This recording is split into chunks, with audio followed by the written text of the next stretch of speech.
wabarakatuh. Innal hamdalillah nahmaduhu wa nasta'inuhu wa nastaghfiruh wa na'udzu billahi min shururi anfusina wa min sayyiati a'malina may yahdihillahu fala mudilla lahu wa may yudlil fala hadiya lahu. Asyhadu an la ilaha illallah wahdahu la syarika lahu wa asyhadu anna Muhammadan abduhu wa rasuluhu la nabiyya ba'dah. Allahumma 'allimna ma jahilna wanfa'na bima 'allamtana innaka antal alimul hakim. Alhamdulillah kita berkumpul di tempat ini yang sembari juga kita memohon kepada Allah Subhanahu wa taala pertolongan, kemudahan, keberkahan, kebaikan dan juga hal-hal yang kita harapkan secara positif kepada Allah Subhanahu wa taala dari apa yang kita lakukan di tempat ini untuk mengkaji salah satu dari kitab salah satu dari Ustadz Ahlus Sunnah wal Jamaah di tanah air. Permasalahan yang diangkat di kitab tersebut ada permasalahan yang memang sedang menjadi tren di masyarakat Indonesia dan tentu hukumnya fardu kifayah atas keumuman dai Ahlus Sunnah atau keumuman muslimin untuk mengingatkan masyarakat akan fenomena ini, yaitu fenomena perdukunan. Dan semoga saham-saham yang antum taburkan di kajian ini, baik dengan hadirnya antum di sini atau mensupport kajian-kajian ini sampai mudah-mudahan bisa khatam kitab ini, itu membuat kita semua diangkat derajatnya oleh Allah Subhanahu wa taala baik di dunia lebih-lebih di akhirat. Ikhwas sekalian rahimani wa rahimakumullah, kitab yang kita bahas ini adalah kitab Jihad Melawan Perdukunan, ditulis oleh Al-Ustadz Abu Ubaidah As-Sidawi hafizahullah ta'ala, yang mana beliau memberikan juhud dan upaya yang mungkin tidak ringan dan berkah insyaallah untuk mencerdaskan pembaca kitab ini dan menyadarkan mereka akan bahayanya perdukunan. Beliau mencetak atau tim beliau mencetak kitab ini kisaran bulan Rajab, yang mana itu masih sekarang bulan Rajab, sekarang di akhir-akhir bulan Rajab, mungkin 24 atau 25 Rajab sekarang, mendekati Sya'ban, yang mana ini termasuk Asy-Syahr Al-Haram. Jadi buku ini masih baru sekali, dan Ana sudah minta izin sama beliau tidak langsung bertemu melainkan melalui WhatsApp untuk memberikan ta'lim atau mensyarah kitab ini atau memberikan ta'liq terhadap kitab ini agar manfaatnya lebih dikenal luas insyaallah ta'ala. Dan beliau alhamdulillah sangat bergembira dengan saran atau bukan saran, dengan ide ini, program ini, sampai kemudian beliau meminta alamat Ana. Lalu ternyata alhamdulillah beliau memberikan Ana beberapa buku beliau secara cetak, buku-buku beliau diberikan kepada Ana. Ya mudah-mudahan suatu saat insyaallah kita juga akan membahas buku-buku kutip lainnya yang relatif lebih tebal daripada kitab ini. Kalau kitab ini paling 40-an halaman atau sekitar itu, kalau kitab lainnya ada yang sampai 70, 80 dan seterusnya. Tapi ada beberapa kitab yang memang sangat layak untuk kita kaji ya. Adapun kitab ini sini memiliki kepentingan dari segi teritori yaitu Indonesia, dan juga kepentingan dari segi zaman. Karena sekarang ini perdukunan sebenarnya makin marak. Masyarakat itu dibangkitkan untuk mempercayai hal-hal mistis, khurafat dan takhayul lebih dari sebelumnya. Jadi gerakan mereka harus di-counter dengan gerakan Ahlus Sunnah wal Jamaah, Ahlu Tauhid, untuk bisa menyingkap kebobrokan mereka, kesyirikan mereka, sehingga orang-orang tersadarkan akan semua itu. Ya, insyaallah metode kajian ini akan dibaca sama satu qari, kemudian seperti biasanya kajian kita ya. Kemudian ana akan berikan beberapa ta'liq dan ana usahakan mengambil beberapa, bukan faedah ya, beberapa realita dan anggapan dari sebagian paranormal dan orang-orang yang memang berkontribusi besar dalam menawarkan perdukunan di Indonesia melalui kitab-kitab atau buku-buku mereka. Ini banyak sekali sebenarnya buku-buku yang ana beli sebelumnya, buku-buku mereka gitu ya. Ada misalnya kitab Kanuragan, mantra asmara, ya. Membuang sial meraih keberuntungan, ilmu penakluk hati, keajaiban ilmu pelet, ya. Telepati, ilmu pawang ular, sampai ilmu pawang ular itu ada. Tadi sebenarnya pawang ular itu ada yang murni dia skill, ada yang olesan gitu loh. Nggak semua pawang ular itu benar-benar murni skill, nggak semuanya. Bahkan yang masyhur dari pawang uang di pawang uang ya. Kalau pawang uang banyak gitu. Pawang ular di Indonesia itu yang paling masyhur itu sebenarnya juga pakai ada kontribusi dari jin juga. Sadar atau tidak sadar atau pura-pura tidak sadar ya, ada seperti itu. Kita akan memulai dari muqaddimah dan nanti akan ana isyaratkan ke beberapa kenyataan yang dituliskan oleh sebagian paranormal insyaallah taala. Mulai dari muqaddimah, ini Jihad Melawan Perdukunan, cetakan Rajab edisi pertama Rajab 1442, diterbitkan oleh media dakwah Al Furqan. Dan ana harap nanti mudah-mudahan ada juga teksnya, karena ini kitab ini bisa dikopas, mudah-mudahan bisa ditekskan nanti ketika menjadi video insyaallah. Ada teksnya maksudnya pas lagi dibaca. Ya, bisa dibaca tafadhol. Jazakallahu khair. Assalamualaikum. Alhamdulillah wassalatu wassalamu ala rasul amma ba'du. Penulis berkata, hafizahullah, fenomena perdukunan di negeri ini sudah sangat mengenaskan. Operasi mereka sekarang pun sudah tidak lagi sembunyi-sembunyi, tetapi sudah terang-terangan bak matahari di siang hari. Kian hari mereka semakin gencar menjajakan perdukunan syirik mereka melalui berbagai media, baik elektronik maupun cetak, mulai televisi, koran, hingga internet tanpa tedeng aling-aling lagi. Masyarakat pun semakin banyak yang terkecoh. Banyak di antara mereka yang silau pada dukun, sebab banyak dukun sekarang yang bergaya ustadz, habib, dan kiai. Sehingga banyak di antara masyarakat kita menggandrungi para dukun serta mengetuk pintu mereka. Taib. Jadi di negeri ini fenomena perdukunan mengenaskan lebih dari sebelumnya. Operasi perdukunan udah tidak sembunyi-sembunyi lagi. Dan kamuflase mereka juga lebih halus dibandingkan di masa lalu. Kalau di masa lalu kan yang namanya dukun sangat terlihat gitu, beda dengan orang normalnya. Tapi di masa sekarang seperti yang ditulis di sini, bergaya ustadz, habib atau kiai. Jadi banyak dari masyarakat kita menggandrungi para dukun.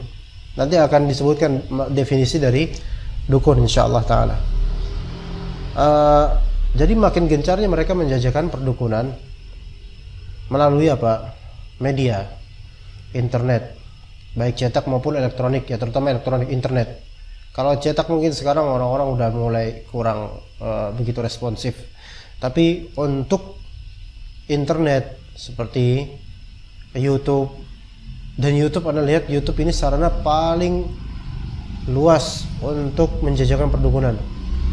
Baik dari kisah-kisah mistis atau info-info mistis atau penjelajahan mistis, dan juga hikayat dari anak-anak indigo atau orang-orang indigo, menghikayatkan tentang sejarah suatu tempat atau latar belakang seseorang dan seterusnya. Ini semua sebenarnya adalah pendukung menuju perdukunan, kesyirikan. Karena orang-orang akan menganggap itu sebagai apa? Entertainment, hiburan. Nah, coba kalau dulu perempuan di film, perempuan Indonesia di film buka aurat luar biasa gitu, apa cuman pakai BH dan celana dalam misalnya, itu dulu tabu sekali gitu, tabu. Tapi kenapa sekarang udah biasa? Karena diawali dari apa? Alasan hiburan. Jadi banyak hal dia mulai dari alasan hiburan yang tadinya terlarang jelas, akhirnya diperingan menjadi apa? Oh nggak apa-apa karena kan hiburan atau hiburan. Pelawak-pelawak pun beralasan hiburan, makanya mereka menjadi pelawak. Dan kemudian lagu-lagu atau nasyid Islami dengan musik-musik Islami kata mereka, itu pun alasan mereka apa? Hiburan. Jadi hiburan itu seringkali membuat yang batil itu seolah-olah menjadi hak, bahkan dibela oleh banyak orang karena orang sudah kadung tergait dengan alasan hiburan. Begitu juga dengan perdukunan, kahanah dan arafah, itu juga akan diamini oleh banyak orang karena apa? Karena dianggap sebagai hiburan. Jadi banyak penggandrungan terhadap para dukun serta mengetuk pintu para dukun. Nah, di sini kita lihat contoh-contoh yang disebutkan oleh beliau, hafizahullah. Tafadhol. Ahsanallahu ilaikum. Kemudian penulis hafizahullah taala mengatakan, pejabat yang menginginkan kelanggengan kedudukannya, tokoh politik yang membidik kursi panas jabatannya, bos yang berhasrat disegani dan terlihat berwibawa di depan karyawannya, bawahan yang bercita-cita naik pangkatnya, pedagang yang mengharapkan kelancaran rezekinya, pengusaha yang berkeinginan untuk menjatuhkan saingan bisnisnya, remaja yang ingin mengintip masa depan cintanya, bujangan yang mengincar wanita idamannya, istri yang berharap suaminya tidak melirik rumput tetangga, rumah tangga yang bermimpi memiliki keturunan di tengah-tengah mereka, siswa sekolah yang menginginkan kelulusan dalam ujiannya, bahkan pelacur agar laris didatangi oleh pelanggannya. Semua dari contoh ini, semua dunia, nggak ada yang ke akhirat sama sekali, nggak ada yang ke akhirat sama sekali. Tinggal satu yang mungkin seolah-olah ke akhirat padahal tetap dunia, yaitu kiai yang tidak ingin disaingi oleh kiai lainnya. Dan itu terjadi di kampung-kampung tapi biasanya. Adapun di kota pakainya hujah, bukan pakai sihir. Karena mungkin sama-sama nih pakai pakai sihir, pakai santet, maka menyantet calon kiai lainnya gitu. Karena takut tersaingi di kampung tersebut. Iya, nauzubillah min dzalik. Dari mulai pejabat supaya langgeng kedudukannya, itu jelas maklum itu. Tokoh politik pengen bidik kursi ke panas jabatannya. Bos supaya disegani, berwibawa depan karyawan. Ini jelas dunia semua. Bahkan orang yang bawahan pengen naik pangkat, itu juga. Pedagang, kira-kira kau pedagang banyak gak? Banyak. Jangan ditanya. Mau pedagang makanan ke atau lainnya, ya. Tukang parfum jarang. Kalau tukang parfum, tukang sarung, tukang anak kan bilang jarang pak, ya kan? Anak nggak menafikan mungkin ada, tapi kan jarang. Kalaupun ternyata antum mendengar pernah ada tukang sarung yang memang pakai dukun, itu riwayatnya makzubah mungkin, dhaifah, mungkin nggak benar. Ya tukang baju koko, baju batik, insya Allah 4 itu nggak, insya Allah jarang lah, nggak ketahuan.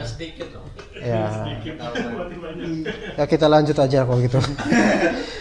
Ya, pedagang yang mengharapkan kelancaran rezekinya, pengusaha yang berkeinginan untuk menjatuhkan saingan bisnisnya. Kadang pengusaha tersebut kemudian ke dukun, nanti diwasiatkan supaya menabur tanah kuburan ke depan toko saingannya. Maka itu yang anak khawatirkan tadi subuh itu. Ya, khawatirnya itu 3 orang yang di situ menaburkan tanah kuburan di depan Alfamart misalnya. Ya, bisa takutnya kan kayak gitu. Makanya anak-anak tahdzir dulu sebelum itu terjadi, ya. Nah, remaja ingin mengintip masa depan cintanya. Buat apa coba? Itu kan. Coba kalau dia intip masa depan cintanya, dia kira berjodoh sama fulana, ternyata pas dia intip mati sebelum berjodoh, gimana? Ya ya kan nggak tahu. Bujangan yang mengincar wanita idamannya. Na'udzubillah min dzalik. Mengincar wanita idaman tapi dengan cara seperti itu gitu loh. Ana ada sedikit kisah juga seseorang, mungkin usia sekarang udah 33 atau 32 kali ya. Itu dia kena sihir oleh tukang cilok. Kena sihir oleh tukang cilok. tukang cilok itu udah nggak jualan cilok lagi, tapi tiap bulan gajinya dia ini selalu diberikan ke tukang cilok gitu loh. Dengan pokoknya udah tunduk sama tukang cilok tersebut. Tiap habis gajian selalu dia diam-diam ke rumah tukang cilok untuk melempar gajinya seluruhnya. Sampai sekarang nggak nikah-nikah, tapi dijanjikan oleh tukang cilok itu selama bertahun-tahun kamu akan mendapatkan jodoh ini, kayak gini jodoh kamu di foto ya. Mungkin foto itu ada sisi magisnya sehingga dia terhasut dengan itu, kena magiknya, kemudian akhirnya selalu terhasut dengan itu. Ini terjadi di suatu kampung ya. Itu ada yang seperti itu. Karena masalah jodoh, kemudian akhirnya dia terhasut, tersihir sampai sekarang enggak nikah-nikah. Usia udah 32 atau 33 lah kira-kira gitu. Ya. Dan ketika ditanya kapan nikah, ya bilangnya ya nanti, soalnya nanti udah dijanjikan nanti. Bertahun-tahun, mungkin 4 tahun 5 tahun dijanjikan, nggak kesampaian oleh orang tersebut. Ada yang terjadi seperti ini. Jadi kasus sihir itu sebenarnya ragamnya banyak banget, kasusnya banyak banget, modelnya, variannya banyak banget. Walaupun intinya sihir, tapi beda-beda variannya. Kemudian bujangan, kemudian istri yang berharap suaminya tidak melirik rumput tetangga. Nah ini kenapa tidak dibalik? Kalau dibalik jarang. Suami yang berharap istrinya tidak melirik rumput tetangga itu lebih jarang. Tapi kenapa istri ini yang lebih sering kasusnya? Istri yang berharap suaminya tidak melirik rumput tetangga. Kenapa? Pertama, laki-laki ya punya kesempatan nambah. Itu pertama. Kedua, emang laki-laki tukang lirik. Nah itu dua, ya kan? Makanya istrinya tindakan preventifnya pakai apa? Pakai dukun. Ya.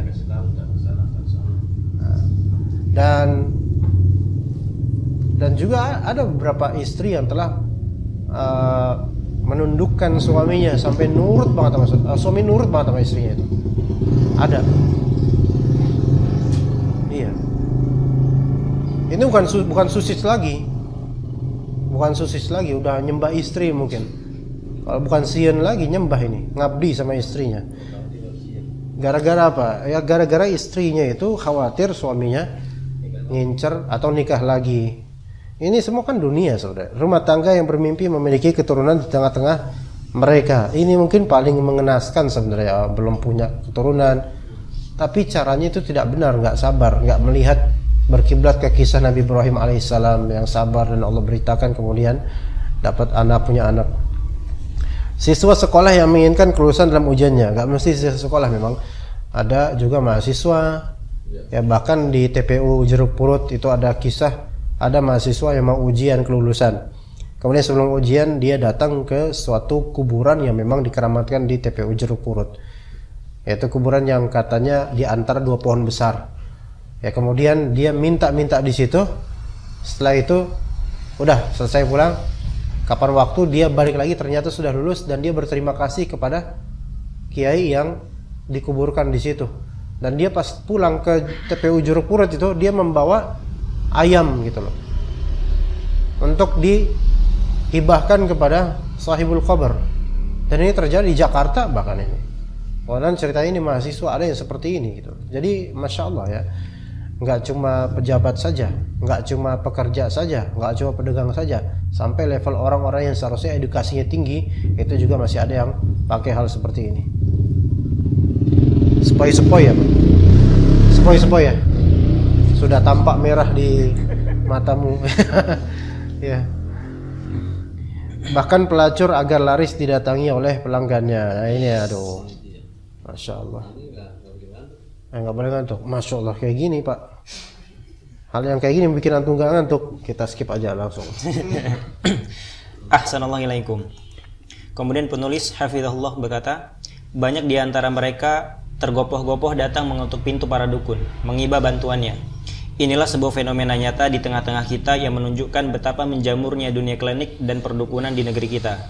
Realita ini sungguh aneh tapi nyata. Coba bayangkan, di zaman yang serba teknologi dan alat canggih ini ternyata klinik, mistik, dan perdukunan masih begitu lengket. Bahkan pada tokoh-tokoh nasional dan pejabat tinggi. Yang maju memang teknologinya, tetapi mental dan otaknya masih terbelakang. Taib, sampai situ dulu. Di sini ada akan bacakan dari buku Cara Mudah Menjadi Paranormal. Ya, cara mudah menjadi paranormal. Begitu Abu Maryam. Walaupun kalau style antum sama sekali nggak cocok. Ana isyarat ke beliau bukan karena apa, karena beliau ini yang paling down di antara, udah mulai mau ada bertafakur antum nih bentar lagi. Biar bangkit lagi itu rohnya. Bertafakur. Oh iya. Itu bentar lagi sujud antum tuh bentar lagi. Iya. Ini sebenarnya kelihatan gak sih? Hah? Allah Ustaz. Ya pemirsa sekalian, ini memang gitulah namanya ya. Emang dunia prank itu udah nggak kenal usia, nggak kenal jabatan lah ya. Kita biarin aja. Di sini ada pertanyaan, cara mudah memiliki kemampuan paranormal itu gimana? Ini dijawab sama paranormalnya. Cara mudah menjadi paranormal. Narasumber KHM, udah gitu aja ya. Jangan disebutkan lengkap, nanti orangnya tersinggung lagi ya. Oleh tersinggung. Kemudian di sini katanya harus tekun, taat dan tawaduk pada guru, membersihkan diri dari perilaku negatif, terutama maklima dan berbohong. Anda nggak tahu maklima ini apa? Maling, maton, main, endem. Ini mabok. Itu udah. Maling, madon, awewe. Iya. Oh, main perempuan. Mabok. Mendem tuh apa? Mabok sama. Terus apa ya? Moncor. Itu bahasa orang Jawa sih. Maklima lah pokoknya ya. Mungkin bisa ditafsirkan sendiri sama pemirsa. Dan jangan berbohong. Jadi supaya mudah menjadi paranormal, jangan bohong. Berarti nggak bakal jadi paranormal dong, karena dia kan bohong mulu. Iya. Perbohong ini terkesan sepele, tapi kalau keseringan dilakukan akan mematikan hati nurani. Lihat talbisnya tuh, seolah-olah benar tuh. Menurut ilmu ma'rifat itu bisa mematikan kemampuan meradar. Aduh, nggak apa-apa, kita jelek-jelekin aja, nggak apa-apa. Bahkan di tempatnya ini, di selatan sekalian. Sedangkan paranormal yang sudah jadi pun kalau bohong menjadi kebiasaannya, dijamin tidak mampu bertahan lama. Apalagi sekarang ini masyarakat makin kritis. Karena itu kalau mau jadi paranormal, ya paranormal yang benar. Capek. Iya, kalau bohong yang benar gitu ya. Iya. Nek ngapusi sih genah kowe gitu kan. Gimana coba tuh? Gimana orang namanya juga bohong masa bener? Iya. Ya jadi belajar ilmu keparanormalan menurut saya bukan harus menjadi paranormal. Minimal kemampuan itu bisa untuk mengatasi problem dirinya atau lingkungan keluarganya. Seperti orang sekolah di SPG atau IKIP, tidak harus menjadi guru, minimal menjadi guru bagi anak-anaknya. Tetapi ada keyakinan paranormal tidak mampu menangani diri dan keluarga sendiri. Itu gimana? Maka jawabannya, banyak orang mengibaratkan dengan profesi tukang cukur yang tidak menyukur kepala sendiri. Wah, ini banget ya, apa ya? Seolah-olah logis gitu loh. Itu dukun nggak bisa memperkaya dirinya sendiri gitu kan? Mereka jawab apa? Dukun jawab apa? Kayak tukang cukur bisa nyukur orang, nggak bisa nyukur diri sendiri gitu kan ya? Subhatnya ya, gitu. Masya Allah. Ya gitulah. Gimana jawabnya? Kan nggak bisa kita jawab ya? Ya kan bingung. Kan itu profesi tukang cukur. Kalau kaya kan orang pengen kaya semua. Pengen kaya. Atau kita jawab dengan al-qiyas ma'al farid gitu bilang. Ya dia nggak paham juga pak. Iya. Ya nggak nyambung. Iya, jawabnya adalah dengan menebas kepalanya mungkin. Tetapi menurut saya kalau paranormal itu tidak mampu mengatasi problem sendiri dan keluarga adalah paranormal bodoh. Jangan percaya dengan keyakinan seperti itu. Oke. Susah juga nih. Dia ada pertanyaan untuk paranormal. Zaman makin maju, peran paranormal makin dipinggirkan atau dibutuhkan kira-kira? Jadi ini kan zaman udah teknologi masya Allah sekarang. Kira-kira paranormal tuh dimarginalkan, nggak dipakai, atau malah makin dibutuhkan? Maka enggak, dia jawab nih paranormal. Antum jangan jadi paranormal. Jawab ini paranormalnya. Kata paranormal tergantung masyarakatnya. Kalau masyarakatnya makin jauh dari agama, maka dukun semakin laris. Paham dia? Tapi kalau masyarakatnya makin agamis dan kritis, dukun, maksudnya nggak pakai dukun, maka hancur, lalu hukama atau ahli hikmah atau paranormal yang agamis makin dibutuhkan. Ini gimana nih? Kalau masyarakat makin jauh dari agama, dukun makin laris. Kalau masyarakat makin agamis, paranormal makin dibutuhkan. Paranormal yang agamis makin dibutuhkan. Dia menganggap diri dukun, paranormal. Gitu ya. Itulah syubhatnya, padahal sama aja. Dan dia memberikan takkid, paranormal yang agamis makin dibutuhkan, dukun yang agamis makin dibutuhkan. Makanya ada kemudian persatuan dukun gitu kan, karena merasa apa, dibutuhkan gitu loh. Padahal nggak ada yang butuh sama mereka, kecuali orang-orang gila ya. Orang yang agama kuat atau para santri sebenarnya mempunyai pikiran yang berseberangan dengan para dukun yang dianggap menyebarkan ajaran yang jauh dari akidah. Tapi secara logika, pada sebuah negara yang makin keras persaingan hidupnya, peran spiritualis makin dibutuhkan karena diyakini mampu memberikan jalan keluar secara pintas atas berbagai problem yang secara budaya sulit diselesaikan. Tapi sekarang kalau misalnya kita nyari barang hilang, proses ke polisi lama nggak? Lama. Cari jalan pintas, tanya ke paranormal, cepat.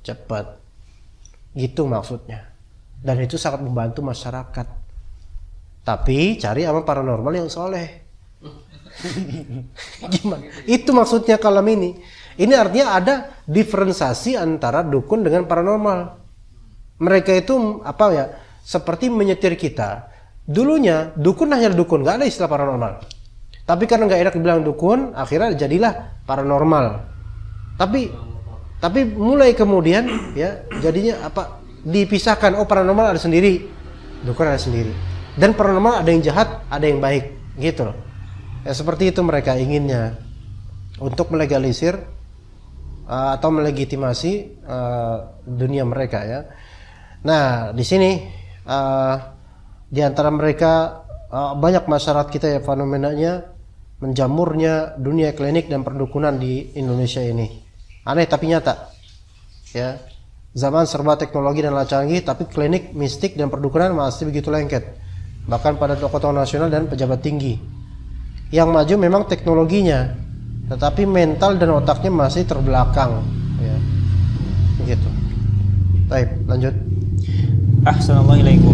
Kemudian penulis Hafizahullah berkata, lantas apa kira-kira faktor penyebab dan pemicu utama yang menjadikan mayoritas masyarakat kita kepincut dengan propaganda sesat dukun dan paranormal, yaitu para nggak normal?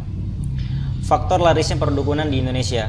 Ada beberapa faktor yang menjadikan perdukunan begitu marak di Indonesia. Di antaranya adalah yang pertama, latar belakang bangsa Indonesia yang masih mewarisi keyakinan melekat animisme dan dinamisme atau Hindu dan Buddha, sehingga mudah sekali terpengaruh dengan adegan mistik dan dunia klinik. Ditambah keislaman yang dianut kaum muslimin Indonesia bercorak tasawuf yang berpikir mistis dan esoteris. Oke, dijudulkan kajian ini ditulis judulnya adalah kenapa dukun bisa laris, tanda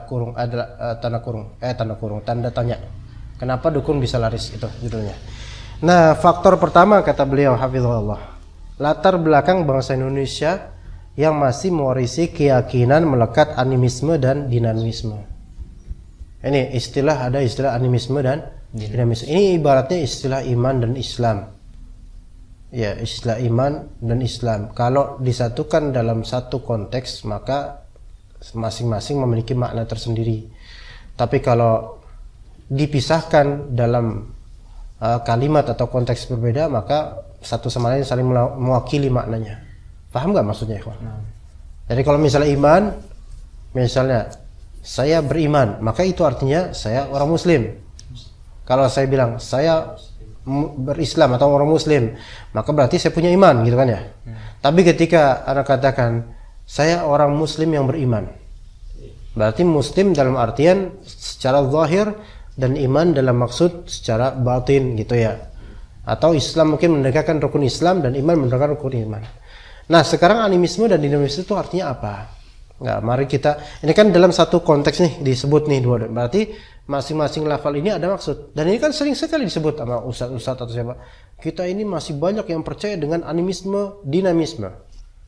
Apakah animisme dan dinamisme itu sama atau berbeda? Kita bilang keduanya serupa dengan adanya diferensiasi masing-masing. Kalau misalnya dalam satu konteks disebutkan keduanya, maka masing-masing ada maksud. Tapi kalau dipisah, kita ini banyak yang masih menganut animisme, maka maksudnya juga dinamisme juga. Karena itu seperti satu kesatuan. Apa itu animisme? Kita mulai dari animisme dari kata anime. Anime itu adalah memiliki nyawa, kenyawaan, memiliki unsur nyawa. Makanya makhluk hidup disebut animal. Ini dari bahasa Yunani kan anime. Kemudian ada yang apa itu yang kartun-kartun itu anime apa-apa gitu namanya. Animasi kan. Itu kan berarti ada seolah bergerak, bernyawa gitu. Ini animisme. Berarti animisme kalau makna khususnya suatu keyakinan akan kebernyawaan segala hal yang ada di alam ini. Jadi pohon ini tuh punya nyawa, batu ini punya nyawa, batok kelapa ini punya nyawa, gitu. Ya, gitu. Ini dari segi sempitnya makna animisme ya, sesuai makna animisme. Jadi kalau ada orang mempercayai bahwasanya pohon ini hidup memiliki nyawa, ini bukan nggak ada kaitan dengan sains. Kalau sains mengatakan nabati itu pun memiliki kehidupan, betul. Nabati memiliki kehidupan, memiliki denyut-denyut kehidupan dari segi sains. Tapi ini maksudnya animisme bukan sains, melainkan ini memiliki ruh, nyawa, kehidupan sebagaimana manusia memiliki ruh. Nah kan berangkat dari itu, kalau memiliki ruh kan berarti memiliki dinamisme. Nah dinamisme dari kata dinamo, dinam, yaitu ada pergerakan, kekuatan. Makanya ada dinamo ya kan. Dinamo itu apa dinamo? Kan mesin dinamo itu ya. Nah. Kalau dinamo Kiev itu apa? Kalau bola itu. Beda generasi Sat. Iya. Nah, dari kata dinamis berarti ada pergerakan, ada kekuatan. Nah, dinamisme itu secara istilah khususnya adalah kepercayaan akan kekuatan khusus di segala wujud kebendaan. Kalau misalnya seseorang nih pakai batu akik, dia percaya di batu ini ada kekuatan supranatural. Ini dinamisme. Dinamisme. Dan dinamisme itu kerap kali berangkat dari pemahaman animisme. Kenapa dia ada kekuatan? Karena memiliki ruh. Pahami di sini ya. Itu connect di situ. Jadi animisme dan animisme itu ya connect gitu ya. Ya kadang-kala orang nggak bisa begitu saja menganggap pohon ini ada ruhnya, udah selesai. Pasti ada anggapan berikutnya. Karena dia ada ruhnya berarti ada kekuatan. Akhirnya disembah dan seterusnya. Itu pemahaman animisme, dinamisme. Ya, kemudian ini masih melekat karena memang latar belakangnya dulu banyak Hindu atau Buddha sehingga mudah sekali terpengaruh dengan adegan mistik dan dunia klinik. Ditambah keislamannya dari dianut kaum muslimin sini banyak kan bercorak tasawuf yang berpikir mistis dan esoteris itu coba dicari maknanya esoteris. Mistis jelas sesuatu yang sifatnya mistis ya, hal-hal yang kita kepercayaan mengenai hal yang tidak nyata namun dideskripsikan seolah-olah itu adalah nyata, mistik, mist ya. Apa arti esoteris? Anda lupa maknanya. Kalau di KBBI bersifat khusus, rahasia terbatas. Ya. Berarti esoteris itu memang dia khusus. Jadi dalam keberagamaan tasawuf itu ada tingkatan-tingkatan. Ya. Ada tingkatan khusus, terutama yang mereka sebut hakikat. Ya. Itu setingkat dengan ihsan misalnya. Kemudian sebagian dari mereka bilang tingkatan saya beda, makom saya beda, saya mengetahui apa yang kalian tidak ketahui, saya melihat apa yang tidak kalian lihat. Hal-hal seperti ini. Iya. Kalian masih dalam tahap syariat gitu. Syariat Pak. Ya, thariqat syariat. Masih bawah gitu derajatnya, syariat masih thariqat. Belum sampai level tinggi. Ya ini seperti inilah, kasta-kasta seperti ini mengkhususkan beberapa pihak tertentu ilmunya yang nggak mungkin digapai oleh orang-orang. oleh orang pada umumnya. Jadi esoteris dan juga berkaitan dengan mistis. Jadi jadi payah sebenarnya. Udah latar belakangnya animisme, ditambah tasawuf, itu klop banget itu. Cocok. Datang Wahabi kemudian, udah. Wahabi itu udah khalas, berantem. Karena sebaliknya, kita ini menganut apa? Monoteisme. Rububiyah Allah Ta'ala, uluhiyah Allah Subhanahu Wa Ta'ala, dan tidak membicarakan hal yang gaib kecuali disertai nas gitu. Kalau misalnya kita mentakyin yang gaib, harus ada nas. Dan juga pikiran kita nggak mistis. Ya, misalnya ada di situ ada apa, di situ apa. Enggak, kita nggak mikir gitu. Dan kita tidak mengkhususkan orang tertentu, hanya dia yang tahu ilmunya secara gaib. Nah. Yang kedua, fadhal. Assalamualaikum. Kemudian faktor yang kedua yang menjadikan perdukunan begitu marak di Indonesia adalah mereka tidak berpegang pada akidah yang benar, ditambah jauhnya mereka dari ilmu agama yang benar serta ulama rabbaniyun. Mereka masih jauh dari sentuhan tauhid yang murni dan ilmu yang benar. Ya, ini jelas. Yang ketiga, adanya beberapa orang yang dianggap sebagai tokoh agama malah membela mati-matian dunia klinik dan perdukunan. Ya, ini Masya Allah. Tokoh agama membela mati-matian dunia perdukunan. Na'udzubillah min dzalik. Yang terjadi belakang ini, kalau misalnya yang bersatu para dukun, itu siapa yang backing? Atasan, dan juga atasan dari segi kekuasaan dan atasan dari segi keagamaan. Dan orang-orang seperti itu akan bertanggung jawab di akhirat nanti, membackup hal-hal seperti itu. Na'udzubillah min dzalik. Kalau misalnya atasan dari segi kekuasaan, orang-orang awam yang menjabat. Tapi kalau atasan dari segi keilmuan agama, ini lebih buruk lagi gitu loh. Berarti dia belajar agama buat apa? Malah untuk melindungi hal seperti ini. Ya, na'udzubillah min dzalik. Dan memang dulu pesantren-pesantren yang mencetak kader-kader, dai-dai ke kampung, ya dibekali dengan seperti ini juga, seperti dunia klinik dan perdukunan. Jimat-jimat, bahkan dikeris, yang bisa berdiri. Orang-orang tua kita dulu kayak gitu. Lulusan pesantren jadi kiai dan punya kekuatan supranatural, masya Allah. Ya. Keempat.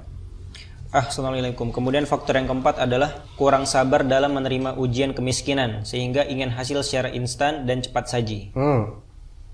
Ya, kurang sabar dalam menerima ujian kemiskinan dan juga selain kemiskinan sebenarnya.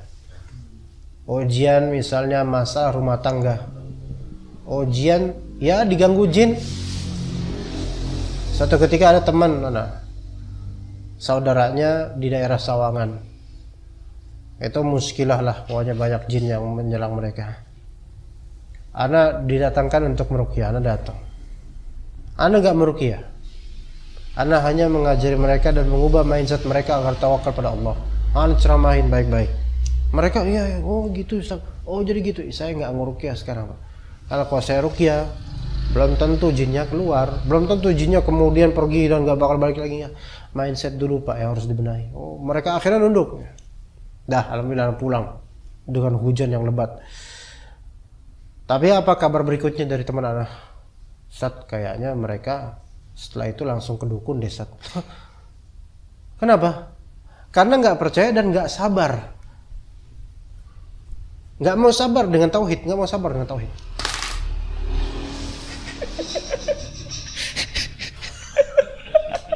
Jarang orang habis bangun tidur langsung ketawa gitu, jarang.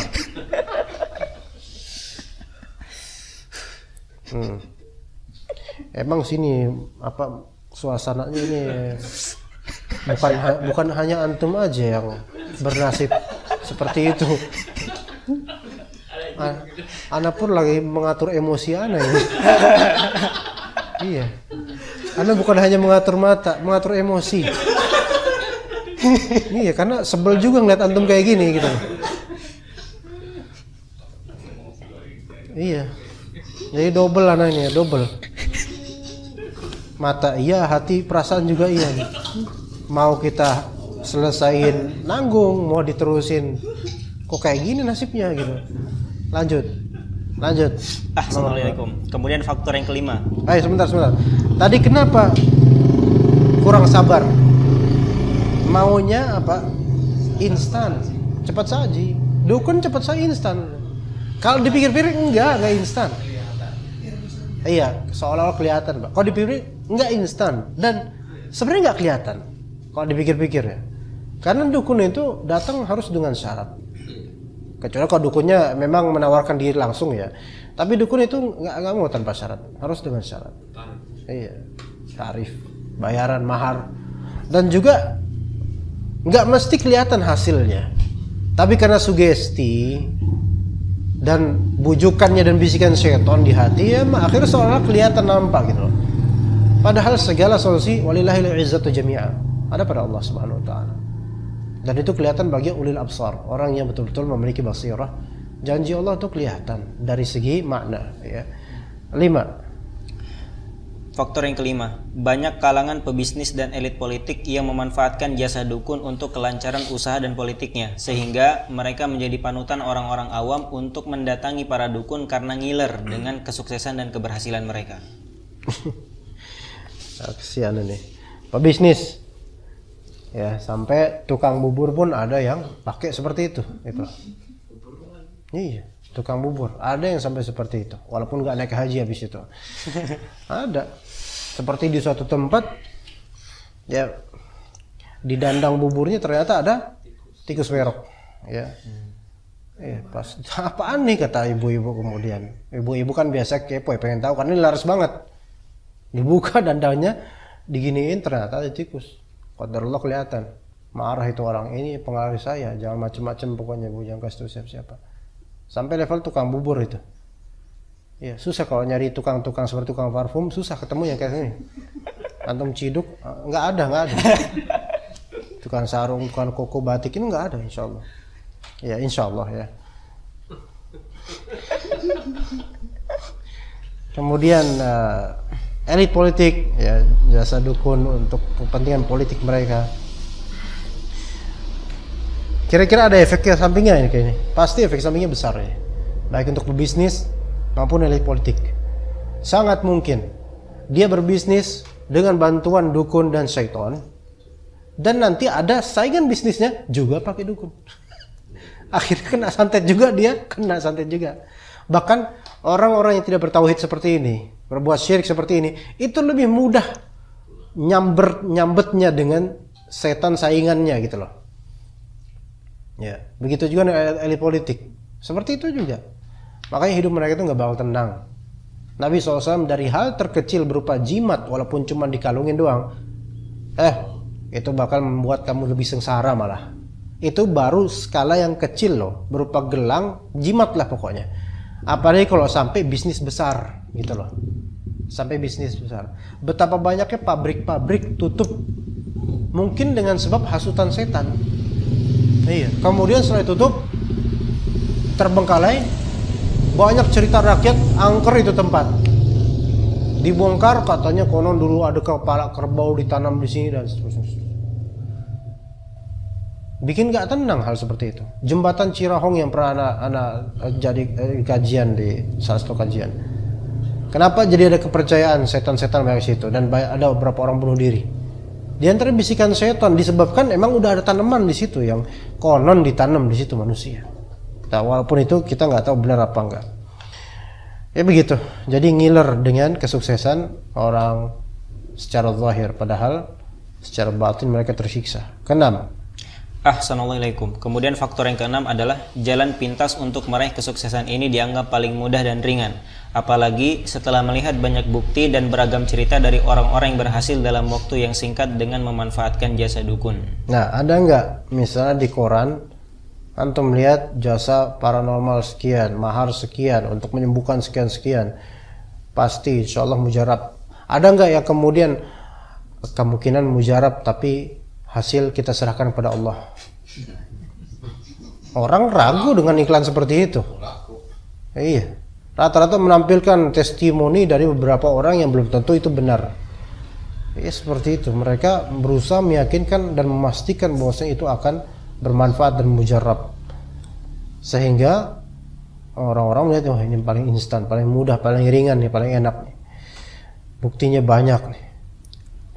Ya, dan memang sebagian orang kemudian terbukti mendapatkan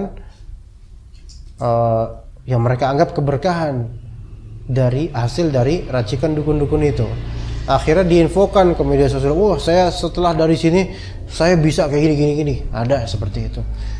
Orang-orang akhirnya yang kurang tauhidnya terhasut dan ikutan kemudian. Ketujuh.